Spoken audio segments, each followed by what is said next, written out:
The weakness has never ever been in the Quran. Never, never. People question it. Subhanallah, people even question that. They say, how comes in the Sahaba time, like if you look in the time of the Sahaba, radiallahu anhum ajma'in, they, according to a hadith of Bukhari, there was 30 different companions passing by a village, and there was a person that was bitten by a snake, and they said, Hal minkum min raqin, is there anyone that can cure someone from snake poison? So the Sahaba said, okay, if you do this, what will you give us? So they said, okay, we will give you, they agreed to 30 goats, I think it was. And then they said, okay, one of the Sahabis straight forward, he went up to the person and he just read Surah FATIHA.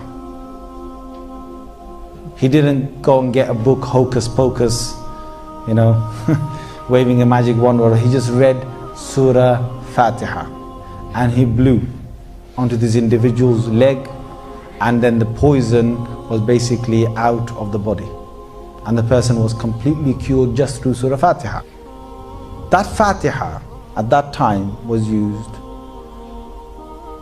Have you come across anyone who can just sit there and go around to patients who are being struck by a snake and just read Surah FATIHA? Hey man, you should be better by now. The guy's screaming, ah! Why? Is it the Quran? The question is not with the Quran. The question is with the reader. And I'm telling you today, there are people in the world, that just through Surah FATIHA, they can cure, just like, and it's not they cure. I mean, obviously there are sabab, there are means. Allah subhanahu wa ta'ala will bring that cure about just through Surah FATIHA. And there are people still alive in this world today, but they're very rare.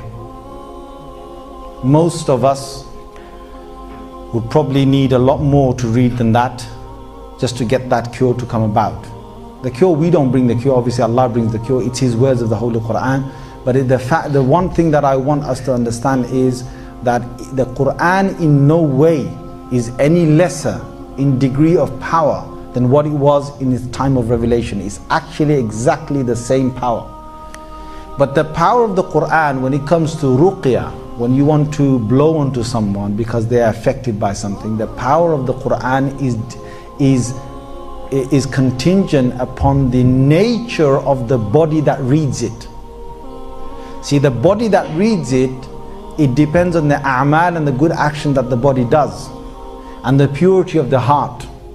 The more pure the heart is, the more grounded the beliefs of the Quran Sunnah are, the greater the actions are being performed by that body, the limbs of that body, the tongue of that body, the eyes of that body. The more that the eyes of that body have stayed away from obscenity, from evil looking, the more the ears have stayed away from haram, and the tongue has stayed away from lying and ghiba and haram, the greater the effect of that will be, of that reading will be when they read.